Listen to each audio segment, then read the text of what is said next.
भारत माता की, भारत माता की, सिद्धवली बाबा की, सिद्धवली बाबा की, हमारे देश के वीर जवानों की, हमारे देश के वीर जवानों की जय हिंद, जय हिंद।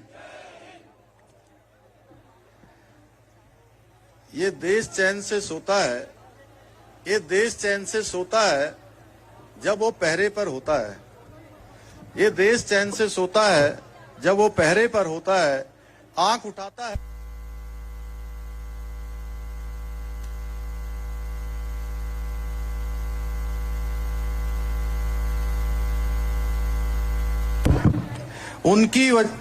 ये देश चैन से सोता है जब वो पहरे पर होता है। जो आंख उठाता है दुश्मन तो अपनी जान वो खोता है।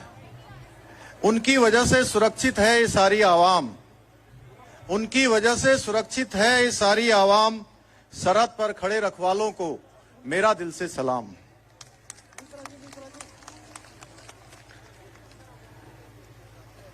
आज सैनिक सम्मान समारोह के इस अवसर पर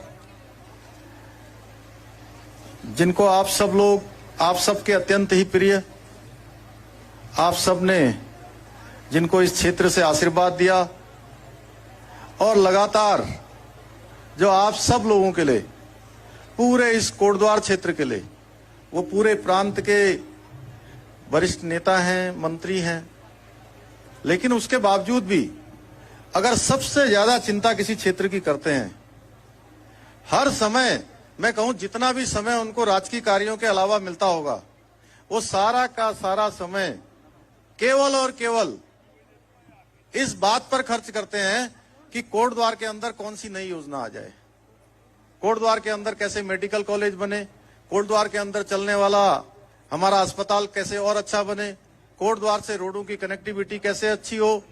और पिछले दिनों मैं भी आपके कहने के बाद मैं भी भारत सरकार के जो हमारे केंद्रीय मंत्री हैं श्री धर्मेंद्र प्रधान जी, उनसे मिला था, क्योंकि आपने मुझे कहा कि पुष्कर भाई मेरे यहां पर केंद्रीय विद्यालय खुलना बहुत जरूरी है, और मैंने भी उनसे अनुरोध किया है कि जल्दी से जल्दी आप यहां पर केंद्रीय विद्यालय भी खोल दीजिए, और हमारा प्रयास होगा कि जल्दी से जल्दी यहां पर केंद्रीय विद्यालय खुले। उसके लिए सारी औपचारिकताएं लगभग पूरी हो गई हैं, और आज इनका जन्मदिन भी है। और देखिए, आज जन्मदिन के दिन इन्होंने तय किया कि मैं अपने देश के जो वीर जवान जिन्होंने अपनी शहादत दी है, अपने प्राणों का बलिदान किया है, हमारी देश के लिए अपने आप को कुर्बान किया है, भारत मां की रक्षा के लिए जिन्होंने अपने आप को न्यौछावर किया है, उनके परिजनों के साथ, उनकी माताओं बहनों के साथ, ऐसे वीर जवानों के साथ अपना जन्मदिन मनाऊंगा। तो निश्चित रूप से मैं भी अपने आप को आज इनके आग्रह पर मैं भी अपने आप को रोक नहीं पाया। और मैं सच बताऊं तो 2-3 विषय ऐसे हैं जिसमें से एक छात्रों का विषय है, एक नौजवानों का विषय है, विद्यार्थियों का विषय है, और एक सैनिकों का अगर कोई भी विषय होता है, सैनिकों की कभी कोई बात होती है। क्योंकि मैं एक सैनिक का बेटा हूं, सैनिक का पुत्र हूं, इसलिए मैं सैनिकों के बीच में जाना अपने आप को अपना गौरव समझता हूं। तो और मुझे इसमें निश्चित रूप से आज गौरव की अनुभूति हो रही है कि आपका जन्मदिन मनाने के लिए हम लोग आप सबके बीच में हैं। मैं आप सबकी तरफ से, अपनी तरफ से आपको बहुत शुभकामनाएं देता हूं कि आप दीर्घायु हों, और जैसा अभी सुबोध भाई कह रहे थे, आपकी ये ऊर्जा हमेशा यूं ही बनी रहे, और इसी प्रकार से आप कोटद्वार क्षेत्र के लिए, हमारे पूरे प्रदेश के लिए लगातार विकास करते रहें, नित नए आयाम आप गढ़ते रहें। आज के अवसर पर इस मंच पर विराजमान हमारे बहुत ही वरिष्ठ नेता और उत्तराखंड सरकार के कृषि मंत्री आदरणीय सुबोध उनियाल जी, हमारे भारतीय जनता पार्टी के जिला अध्यक्ष भाई संपत सिंह रावत जी, श्रीमान गौ सेवा आयोग के अध्यक्ष पंडित राजेंद्र अंथवाल जी, रिटायर्ड कर्नल बलवीर सिंह गुसाई जी, डीआईजी रिटायर्ड जयंत सिंह नेगी जी, भाई बिपिन कंतोला जी, सुमन कोटनाला जी, भाई शीतल जोशी जी, सुनील गोयल जी, मनोज पांथरी जी, योगेश कुमार जी, जंग बहादुर सिंह रावत जी, नीलम मंदोलिया जी, जिला अध्यक्ष महिला मोर्चा, जिला अध्यक्ष युवा मोर्चा चंद्रमोहन सोला जी, wing commander BPS Rawat ji, colonel BS गुसाई जी, कर्नल राजेंद्र प्रसाद बर्थवाल जी, कर्नल बीवी ध्यानी जी, कर्नल ओम प्रकाश फरसवाण जी एवं मंच पर विराजमान सभी हमारे वरिष्ठ नेतागण, इस कार्यक्रम में आए हुए सभी मेरे बड़े बुजुर्ग, सभी उपस्थित माताएं बहनें, मेरे नौजवान साथियों, हमारे जिनको आज सम्मानित करके यहां पर हम सभी लोग अपने आप को सम्मानित और गौरवान्वित महसूस कर रहे हैं। ऐसे हमारे शहीदों के परिजन, हमारी वीरांगनाएं, उनके परिवार से आए हुए सभी अभिभावकगण, मैं आज के अवसर पर आप सभी का धन्यवाद करना चाहता हूं कि आप सब लोग, मैं देख रहा हूं कि काफी समय से आप सब लोग एकदम टकटकी लगा के यहां पर बैठे हुए हैं और बड़ा अद्भुत मुझे लग रहा है यहां पर देखकर कि एक भी, जितनी संख्या यहां पर जब हम आए थे उस समय जितनी संख्या थी उसमें से एक भी कम नहीं हुआ। मैं इसके लिए आपके इस प्रेम के लिए मैं आपका धन्यवाद करना चाहता हूं। मैं एक सैनिक का पुत्र हूं, इस नाते मैं जानता हूं कि एक सैनिक के जीवन में कितनी कठिनाइयां हैं, कितनी परेशानियां हैं, और हमने देश की जो हमारी सेना है उसका जो इतिहास है वो अदम्य शौर्य और वीरता और साहस का परिचय देती है।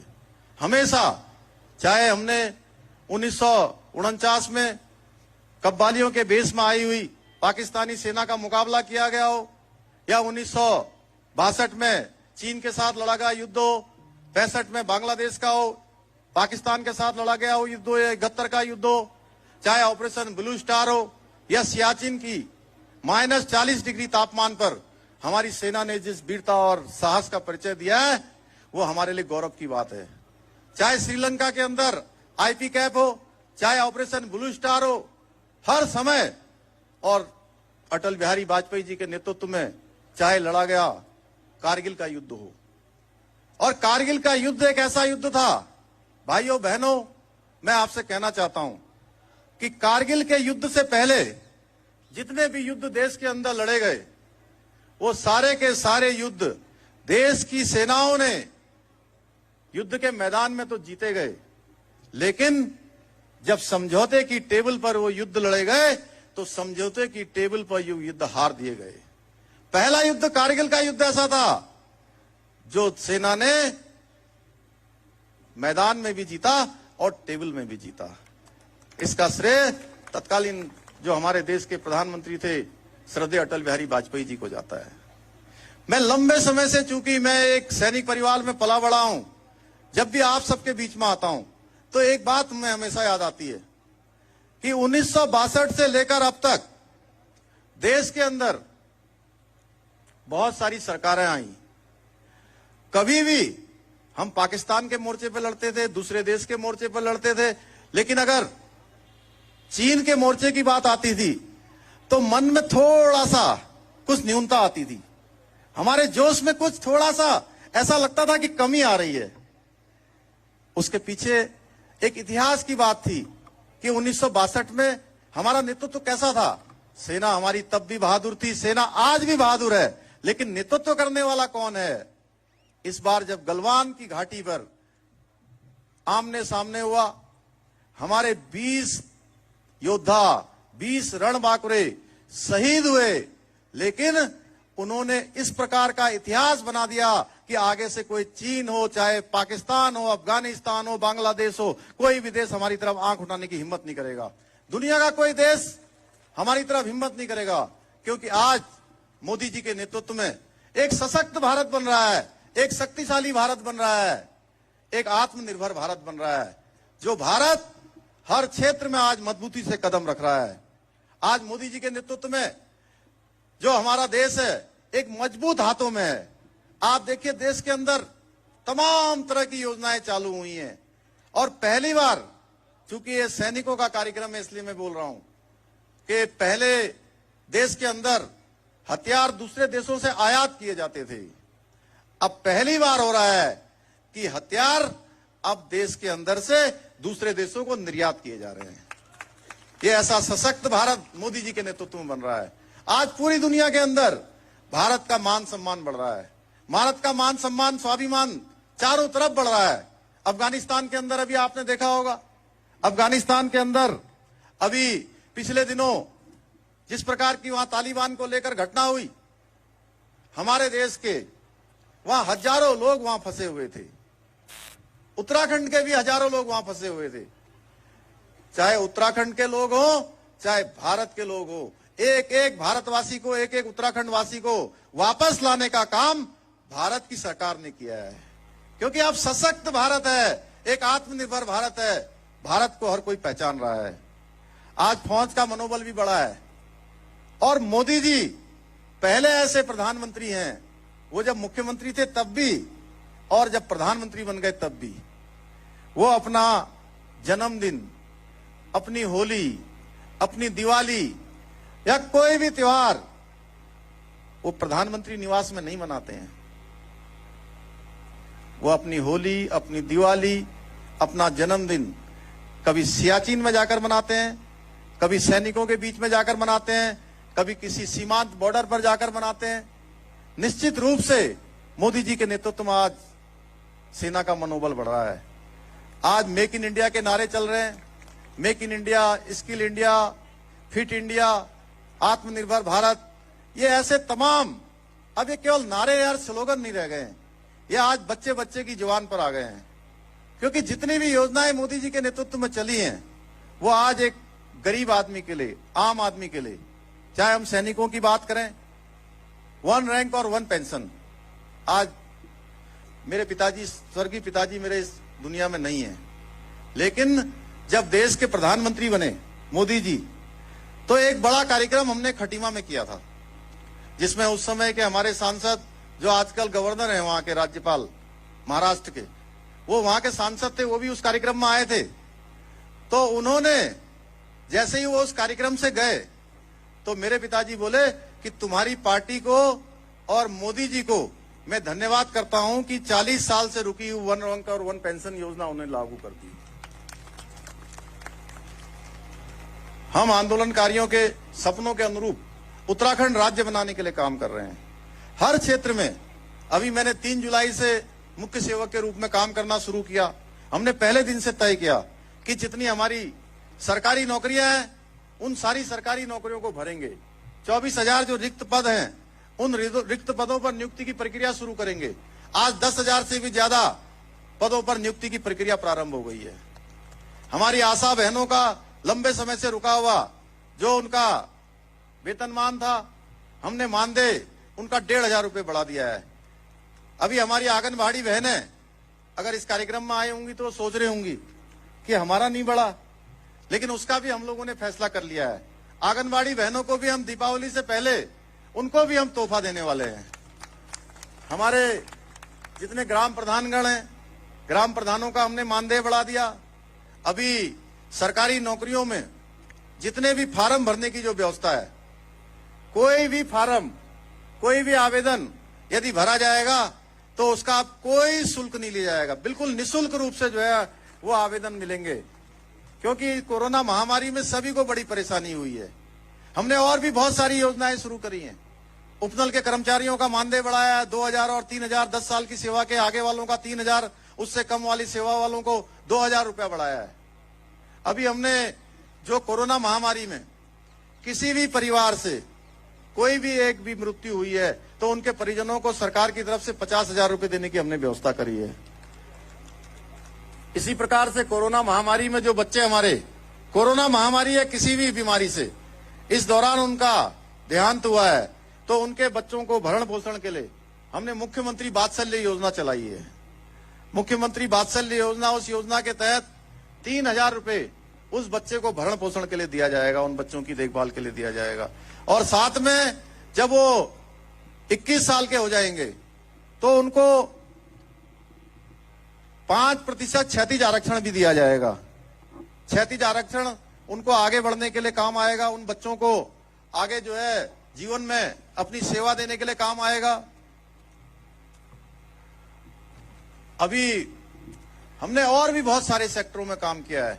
मैं यहां पर चूंकि बहुत लंबा बोलूंगा तो बड़ा लंबा हो जाएगा। अभी चूंकि क्या है कि कार्यक्रम में अभी हमें एक कार्यक्रम में और भी जाना है, तो मैं आज के अवसर पर आपसे केवल इतना कहना चाहता हूं कि निश्चित रूप से इस कोटद्वार का विकास डॉक्टर हरीश सिंह रावत जी बहुत ईमानदारी से कर रहे हैं और बहुत ही मेहनत से, बहुत ही परिश्रम से कर रहे हैं। आप सब लोगों ने इनको पहले भी आशीर्वाद दिया था। मैं आपको विश्वास दिलाने आया हूं कि कोटद्वार के लिए जितनी भी यहां पर जिस प्रकार की भी आवश्यकता होगी, पूरी सरकार डॉक्टर हरीश सिंह रावत जी के साथ खड़ी है। हम कंधे से कंधा मिलाकर खड़े रहेंगे, कंधे से कंधा मिलाकर खड़े रहेंगे। और देखिए, चुनाव का समय आता है,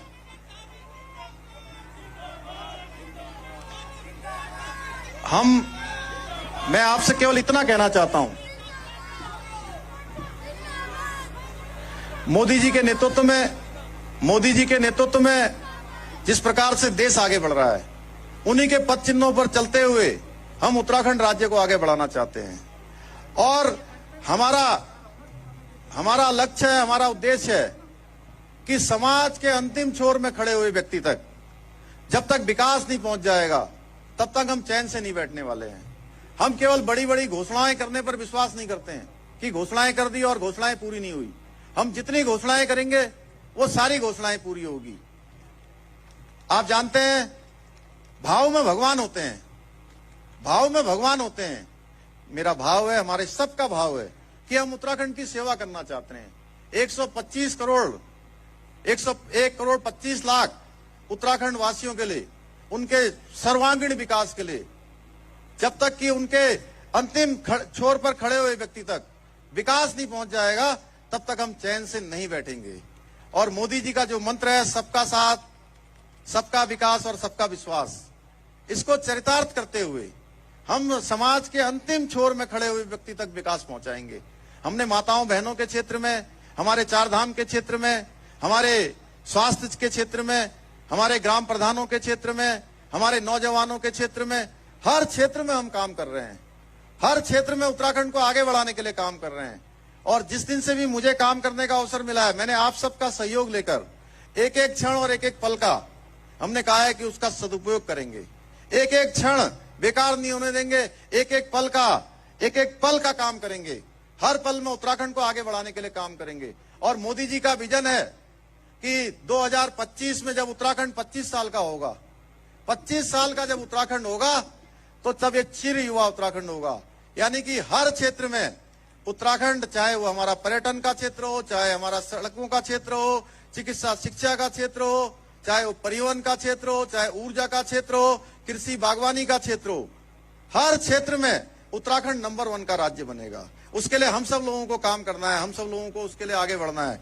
क्योंकि डबल इंजन की सरकार, मोदी जी ने कहा है कि निश्चित रूप से वो उत्तराखंड के बारे में जितना उनकी सोच है, जितना उनके यहां से लगाव है, वो किसी से छुपा हुआ नहीं है। अभी 5 तारीख को वो केदारपुरी में आने वाले हैं और केदारपुरी का जो निर्माण कार्य हुआ है, जिस प्रकार से 2013 की आपदा में केदारपुरी पूरी तरह से वहां पर इतना बड़ा नुकसान हो गया था, वहां पर कितने पुनर्निर्माण की आवश्यकता थी, पिछले सैकड़ों सालों में भी किसी ने सोचा नहीं, जिस दिशा में आज मोदी जी काम कर रहे हैं। 400 करोड़ से भी ज्यादा योजनाओं का लोकार्पण और शिलान्यास करने वाले हैं। शंकराचार्य जी की भव्य जो प्रतिमा वहां पर लग रही है, उस प्रतिमा का अनावरण करने वाले हैं। पूरे देश से उस दिन हमारा केदारनाथ धाम जुड़ने वाला है। तो मैं आज के अवसर पर आप सभी लोगों का मैं धन्यवाद करते हुए, और माननीय डॉक्टर हरीश सिंह रावत जी द्वारा कुछ यहाँ के लिए कुछ घोषणाएं मुझे कहा गया है, तो मैं उन घोषणाओं को आप सबके सामने करता हूं कि विधानसभा क्षेत्र कोटद्वार के अंतर्गत पुरानी पेयजल लाइनों को बदला जाना और नई लाइनों को बिछाने हेतु 2 नए नलकूपों की स्थापना की जाएगी। कोटद्वार के अंतर्गत विधानसभा क्षेत्र कोटद्वार के अंतर्गत कृषि भूमि व आवासीय भवनों के ऊपर से हाई टेंशन 11 व 33 केवी लाइनों को शिफ्ट किया जाएगा। विधानसभा क्षेत्र कोटद्वार के अंतर्गत नगर निगम क्षेत्र में सिंचाई गुलों और नहरों की सफाई, मरम्मत व नई गुलों का निर्माण कार्य किया जाएगा। विधानसभा क्षेत्र कोटद्वार के अंतर्गत कालागढ़ में मुख्य मार्गों का निर्माण एवं पुनर्निर्माण का कार्य किया जाएगा। इसी प्रकार से कुछ भवन इत्यादि बनाने में यहाँ पर जो दिक्कत आ रही है उसके निराकरण के लिए भी उसके समाधान का प्रयास किया जाएगा। तो मैं आप सभी का आज के अवसर पर पुनः